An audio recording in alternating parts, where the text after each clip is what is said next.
Vamos lá. Aqui. Olá, você que acompanha o jornal Correio Sudoeste de Guaxupé, Minas Gerais.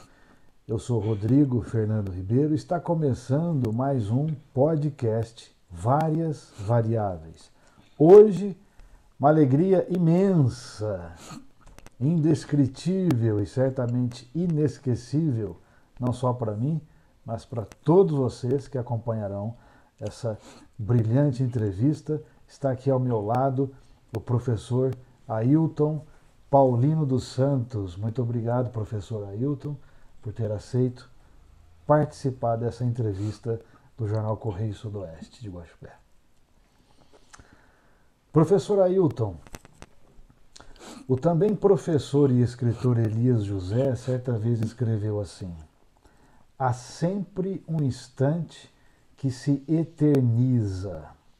Ailton, dentre os vários instantes que se eternizaram em sua vida, qual deles, de profundo registro em sua alma, o senhor poderia então partilhar com a gente? Nossa Senhora, são tantos que não vou saber selecionar. É difícil, né? É difícil. São muitos Nossa, momentos. Porque eu acho tudo para mim é interessante, sabe? Eu gosto de tudo. Então. E o senhor vive intensamente cada instante. Sim, até uma vez o meu filho falou assim, ó, a filosofia oriental tem umas coisas lá que leva a pessoa a não pensar em nada. Eu falei, não, eu não quero não pensar em nada, eu quero pensar em tudo, a todo momento. Enquanto eu estiver acordado, eu vou pensando, sabe? Então, nunca quis não pensar em nada. Eu falei, como? Eu não consigo não pensar em nada. E eu fui acolhido aqui gentilmente na residência do professor Ailton. Vocês não fazem ideia da quantidade de livros que o professor possui, né? Vocês podem ver atrás, são muitos livros, uma pequena parte de tudo aquilo que existe dentro da casa dele. Como é que começou essa paixão, esse amor, esse encantamento pela leitura, professor? Bom, começou porque, como eu vim de família, não vim de família pobre, era miserável, nem pobre, era miserável. Então, eu falei, desde 11 anos eu tinha na minha cabeça, olha, meu pai tinha morrido, minha mãe lavava a roupa, eu falei, puxa vida, como é que eu vou fazer para ganhar a vida? Eu falei, então vou ter que fazer algum serviço que eu não preciso investir dinheiro, porque eu não tenho dinheiro nem para comer, não tinha dinheiro nem para comer. Então, falei, eu vou investir numa coisa que trabalha com a cabeça. Então, a matéria-prima vai estar, não custa de outros não, porque vai estar em mim mesmo, né? Então, eu resolvi entrar para o campo do conhecimento, do saber, e eu quero saber a respeito de tudo que é possível. Eu só não consegui estudar outras coisas porque o tempo não dava, né? E até foi proibido de estudar, porque meu pai morreu, minha mãe... Eu ganhei o ginásio dos irmãos, que era da melhor qualidade, com 11 anos, porque tirei a melhor nota na minha turma, na quarta série, né? Mas como meu irmão já havia entrado, ele era mais velho que eu, minha mãe me proibiu de estudar. Não, eu não tenho. Como é que eu vou comprar livro para o seu irmão e para você? Você não vai poder estudar, não. Você vai ter que me ajudar a trabalhar. Eu ajudava minha mãe a passar roupa, era engraxate, e então eu trabalhava. Então eu tive que esperar meu irmão terminar o terceiro colegial para eu entrar na quinta série. Mas aí eu descobri que podia fazer os 4 anos de uma vez só, que chamava antigamente madureza, que hoje é supletivo. Aí, enquanto eu estudava, eu descobri que podia fazer os 7 anos de uma vez só. Aí eu resolvi fazer a prova dos 7 anos de uma vez só. Matemática eu estudei 5 meses e aprendi os 7 anos do primeiro e segundo grau. Então eu falei, bom, eu vou ter que trabalhar com a cabeça, porque dinheiro para investir e para pagar a escola eu não tinha, né? Então eu fiz uma prova para ganhar bolsa na prefeitura e passei. Só que eu passei em primeiro lugar. Mas no dia de receber a bolsa, eles me colocaram em segundo e colocaram um funcionário da prefeitura em primeiro. E eu já sabia que eu tinha tirado em primeiro, porque o funcionário que trabalhava lá me contou antes. E eu não pude reclamar, porque senão ele que ia complicar a vida dele, né? Falei, não, eu já sabia o resultado antes, porque o Zé Maria, você acho que não conheceu, o Zé Maria trabalhava na prefeitura, eu tinha amizade com ele, que ele tinha amizade com o Elis, que o Elis tinha amizade comigo. Então, falou, ó, você passou em primeiro lugar, bolsa total. Aí chegou no dia que eu fui ver, eles tinham invertido a ordem, a funcionária de lá que tirou em segunda, eles passaram para a primeira, eu que tinha passado em primeira, eles me passaram para a segunda. Eu não pude reclamar para não comprometer o que tinha me avisado. Eu aceitei a metade da bolsa, que eu trabalhava também, eu paguei a metade. Então, estudei assim. E tinha que pagar meu estudo, ajudar minha mãe, tudo, mas deu certo. Professor Ailton, atualmente muitos professores têm reclamado da ausência de disciplina em sala de aula, vamos dizer assim, está muito difícil para dar aula. E tem professor até sendo ameaçado, né? A gente assiste nos noticiários, o que entristece a todos. Na tua opinião, por que chegou nesse ponto tão crítico? Em certa medida, alguns professores são culpados. Porque, no mesmo tempo que tinha um professor que era ameaçado lá pelos alunos, eu dava aula na mesma sala, nunca tive problema nenhum com o aluno. Porque o problema é a maneira com que a gente trata o aluno. Sim. Eu me lembro que um colega de estudo, um dia foi ameaçado, porque ele falou uma coisa: cala a boca, que eu te mando para fora. Aí, quando eu tinha que chamar, eu falei, ó, o senhor podia fazer o favor de respeitar os colegas, eles querem estudar. Se o senhor não se interessa pela aula, se o senhor quiser sair, o senhor tem todo o direito de estudar e tem o direito de ensinar, o senhor que resolve. Eu chamava de senhor. E nunca me ameaçaram, não. Nunca levou o tom de voz? Não, nunca gritei com o aluno. Cala a boca, eu nunca falei cala a boca. O senhor podia fazer favor de deixar os colegas estudarem. Se você não está interessado, tem todo o direito de não se interessar. É só sair, a porta fica aberta. Quem não estiver satisfeito com a aula, pode fazer o que quiser, desde que não perturbe a aula por aí. Gentileza, né? E nunca ninguém me ameaçou, não. Puxa vida. Então, é a reação. Porque cala a boca. Aí até o aluno fala assim, mas cala a boca é cachorro, eu não sou cachorro. E eu não falo, nunca gritei com eles. O senhor poderia, eu ainda tratava do senhor, poderia fazer silêncio para respeitar os colegas que estão a fim de estudar. Se o senhor não quiser estudar, não é obrigado, não. Ninguém é obrigado a ficar dentro da sala de aula. Quem quiser sair, tem todo o direito de ir embora. A porta fica sempre aberta. Nunca ninguém saiu, nunca briguei. Então, é a maneira com que eles são tratados. Se gritar ele reage. Aí o menino, cala a boca não, eu não sou cachorro, vai gritar com o cachorro. E aí, o que aconteceu? Eles iam lá, murchavam o pneu do carro do professor, e o meu carro ficava lá no pátio, no mesmo lugar. Nunca murcharam o pneu do meu carro. Puxa, tá vendo? Então, é a maneira. Então, é reação do aluno porque é tratado com falta de respeito, sabe?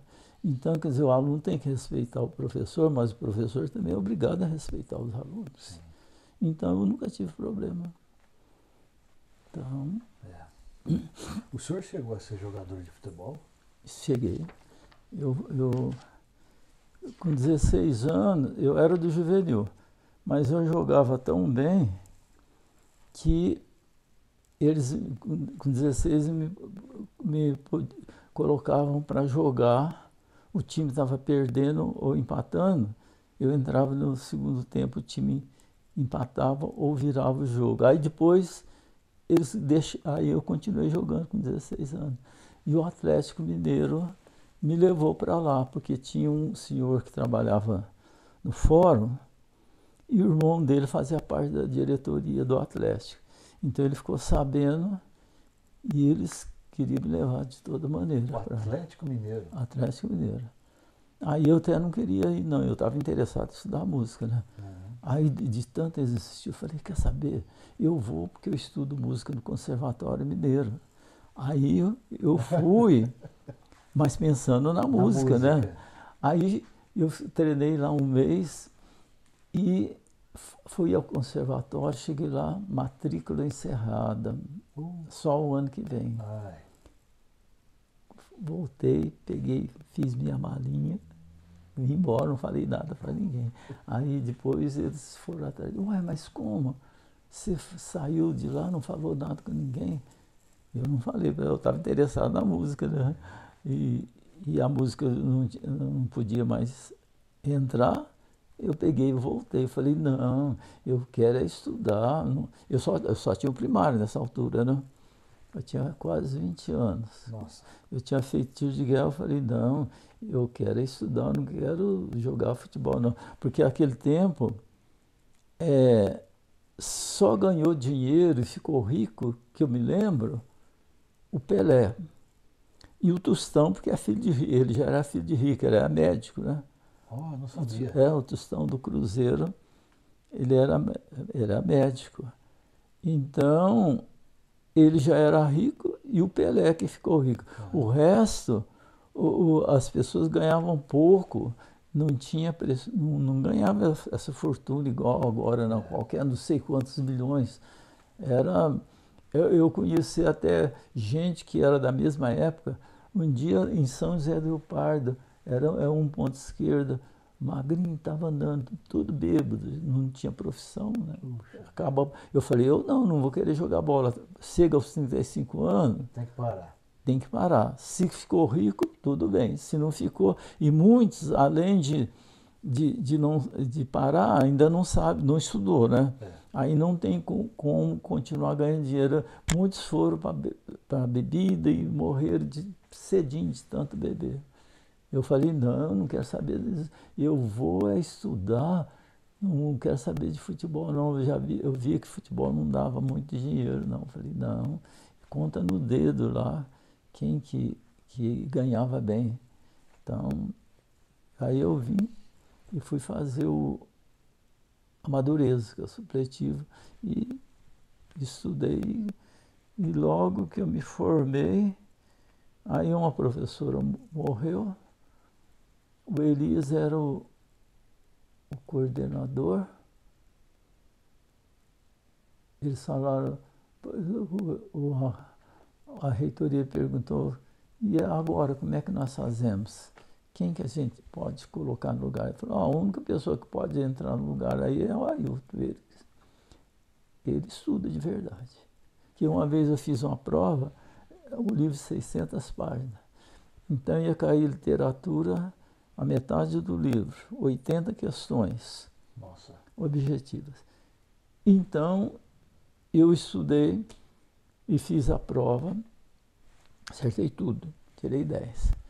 Aí ele foi entregando, aí chegou na minha vez, ele pegou e me deu entregou a nota, acertei tudo, 80. Falei, mas por que 80? Ele deu uma risadinha irônica com o que dizer, você deve ter. Eu falei, não, pode fazer a pergunta que você quiser, da metade desse livro aí que você pediu. O livro tem umas 600, 300 páginas.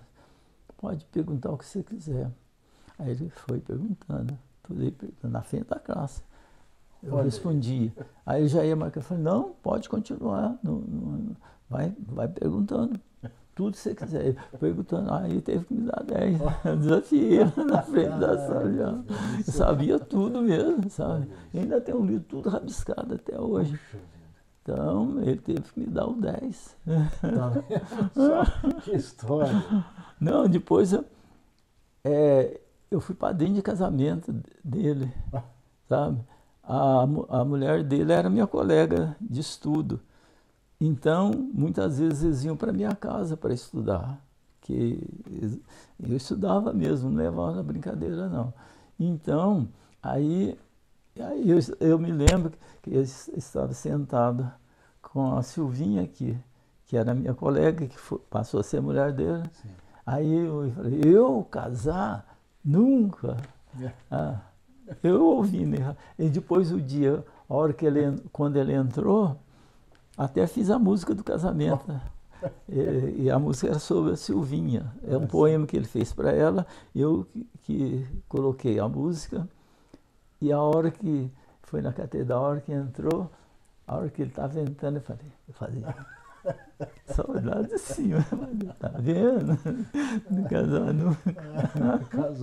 Casou com a colega de estudo. Então, eu estudava mesmo, sabe? Teve que me dar o 10. Ailton, qual é a importância da filosofia? A gente conhece o senhor, né, enquanto professor de letras e grande estudioso de filosofia, professor de filosofia. Muitas vezes a gente questiona, muitas vezes algumas pessoas questionam, mas da filosofia para quê? Qual que é a utilidade da filosofia? É o seguinte, é um problema, porque a própria filosofia está limitada. Agora, por que está limitada? Porque a filosofia oficial é a que tem a lógica formal. A lógica formal leva a gente a chegar a uma conclusão objetiva, correta, mas 50% só da verdade está na lógica formal. E a lógica dialética que ensina a gente a enxergar a totalidade da realidade, eles falam da existência dela, mas não mostram quais os princípios e nem colocam em prática. Daí, porque a educação é uma forma de poder. Cada poder em determinado momento histórico molda a consciência da maioria populacional de acordo com o interesse para facilitar o exercício do controle social. Então as pessoas não podem chegar além do limite. Então, aí, como eu estudava na escola, eles davam uma coisa na filosofia, aí eu ia comprando os livros e estudava um tanto de filósofos que lá na classe eles nem citavam. E a gente tinha 6 meses de filosofia, que é praticamente nada, né? E daí eu ia comprando os livros até que eu descobri a lógica dialética, através do Sebastião Rezende. Sim. Ele me deu um livrinho, que é a lógica dialética. Eu li aquilo e falei, isso sim, Hegel. Aí eu comecei a ler tudo sobre Hegel, tudo sobre o pensamento dele. Não dá para ler o Hegel direto. Quem lê o Hegel direto acaba não entendendo, porque ele usa a lógica dialética. A pessoa está aprendendo dialética Então, a gente tem que aprender como estudar Hegel, né? Certo. Aí eu descobri, eu falei, nossa, nós aprendemos só metade da verdade, porque para o poder não interessa que as pessoas aprendam além daquilo para trabalhar na profissão, produzir, consumir e não enxergar como a estrutura social funciona. Certo. Bom, daí eu comecei a estudar Hegel, e aí comecei a descobrir um tanto de coisas. A própria filosofia, por exemplo, lá na faculdade, tem lá, na sala dos professores, tem lá um pensamento do Kant, não tem? Tem. O homem é aquilo que a escola fez dele, Sim. 50%. Porque se eu ler ao contrário, eu falei, a escola é aquela que o homem fez dela. Sim. E de acordo com o interesse do poder. Pois é. Tá vendo? Aí, no realismo, eles estudam o determinismo de Taine. O homem é um produto do meio, da raça e da história, só 50% da verdade. Porque o homem é também produtor do meio, produtor da raça e produtor da história, consciente ou inconscientemente. Não é só um produto, ele é um produtor também. Produto e produtor. Então, a filosofia que ensina a gente a enxergar a totalidade da realidade é a lógica formal. Essa a maioria não sabe. Até teve um seminarista que eu conhecia, ele sumiu um dia, apareceu na minha casa para falar negócio de música. Ah, quanto tempo que eu não te encontro. Falei, aonde é que você andou? Eu andei em Poços. O que você está fazendo? Está fazendo filosofia pura. Eu falei, puxa vida, então agora eu vou arrancar alguma coisa dele. Eu comecei a conversar com ele, chegou no fim e falou, peraí, isso aí, assim que eu queria aprender, onde você aprendeu isso? Eu queria arrancar alguma coisa dele, aí ele viu que ele que tinha que arrancar alguma coisa de mim. Né? Aí eu falei, isso é a lógica dialética, ele não sabia a lógica dialética. E tanto é que eu dava aula no seminário, e determinado dia eu ensinava os alunos a raciocinar dialeticamente, e o padre dava a lógica formal. Aí o padre usava argumento, os alunos contradiziam o argumento dele, contestavam e mostravam que não era só aquilo que era. Aí eles me mandaram embora e colocaram uma que não sabia lógica dialética para o padre não ficar enrolado, né? Olha só. Então, aí eu fiz palestra lá no seminário e o debatedor era o padre. Então eu estava mostrando que a realidade não passa de palavras, ela nasce através da linguagem, em tudo. Por exemplo, na Bíblia, no princípio era o verbo, que é a linguagem. Né? Então, quer dizer, nós nascemos quando? Quando fomos ao cartório e registrou umas palavras lá na folha de sulfite, aí a gente passa a ser uma realidade. Né? E a gente só morre oficialmente quando tem o atestado de óbito, que são palavras. Né? Tudo depende da linguagem. Aí eu falei assim, tudo sempre existiu. Aí eu falei, mas não foi Deus? O seminarista falava, que debatia, e o padre era ele que ia contestar, né? Então, aí o que aconteceu? O seminarista, mas não foi Deus que criou o homem, o mundo? Eu falei, se foi Deus que criou o homem, é mais uma prova que eu estou certo. Ele falou, como? Eu falei, bom, nós somos todos filhos de Deus. Se nós somos todos filhos de Deus, antes da gente vir ao mundo, ganhar vida, a gente já estava virtualmente contido nos pais, né? Sim. Aí eu falei, para eu saber quando o homem começou, eu tenho que saber quando Deus começou. Porque... Aí eu perguntei, agora eu que faço a pergunta para vocês, quando que Deus nasceu? Aí o seminário disse, Deus é eterno. Eu falei, então tudo sempre existiu. E o padre não teve argumento, né? Ficou quietinho. Teve que aceitar. Aí eles me mandaram embora, né? Porque Mais uma vez. Mandaram embora, porque eles não podiam enxergar a própria estrutura da igreja, eles iam contestar, né, a própria religião. Então, mais fácil trocar o professor. Meu Deus do céu. Então, a lógica dialética é tremenda. Você viu que... você quer ver? Aqui. Olha só, a lei de causalidade, causa e efeito, né? Reação e reação. Eu falei, não existe causa e efeito. Existe causa barra efeito e efeito barra causa. Aqui você vai ver que toda causa é simultaneamente um efeito. Aqui, ó, causa e efeito. Ó, correr, efeito, cansar. Sim. Bom, agora você vai vendo aqui. Agora, causa, o efeito aqui, ó. O sujeito aqui, na hipótese, ele sofre do coração. O efeito, se ele se cansou, o que poderia acontecer? Morrer. Então, isso aqui que é o efeito, está causando, é uma causa. E o morrer é um efeito. Agora, o morrer, que é um efeito, ele tem como consequência o luto, né? Sim. Então, ele aqui é causa. Olha lá, ele é causa, porque ele lutar é um efeito, né? Certo. Aqui, ele é o efeito, porque... Então, toda causa é uma causa e efeito, todo efeito é um efeito, é uma causa. E aí a gente vai indo, aí, mas por que ele correu? Aí ele fala, tem a causa primeiro. Eu falei, não tem causa primeira. Quem fala, Aristóteles, as causas primeiro. A causa primeiro foi correr. Agora, correu por quê?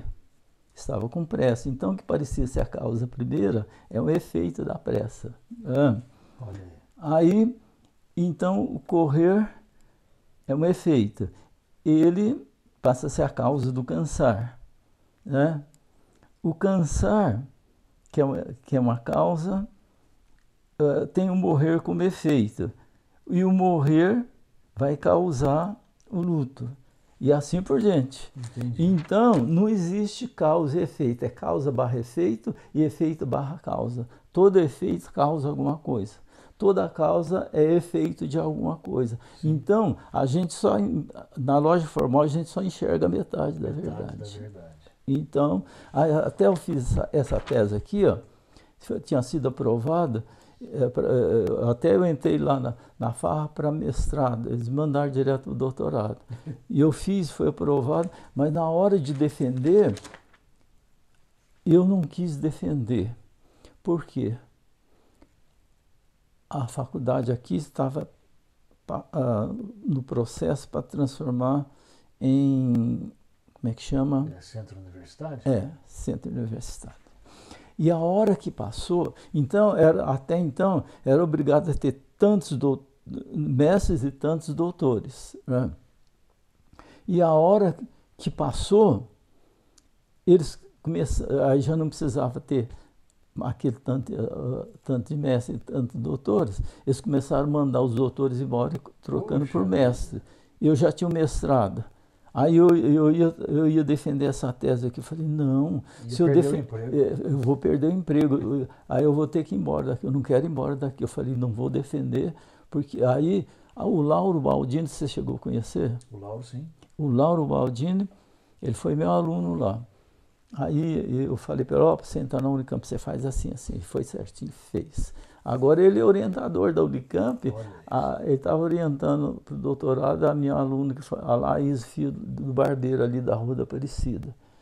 Então, e ela entrou também do mesmo jeito, sabe? Eu segui o mesmo, eu falei, faz assim, assim, assim.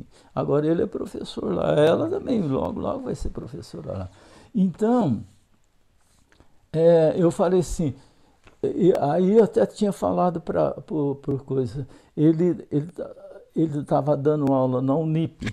Sim. Aí ele falou assim, Ailton, você tem razão. Eu falei, por quê?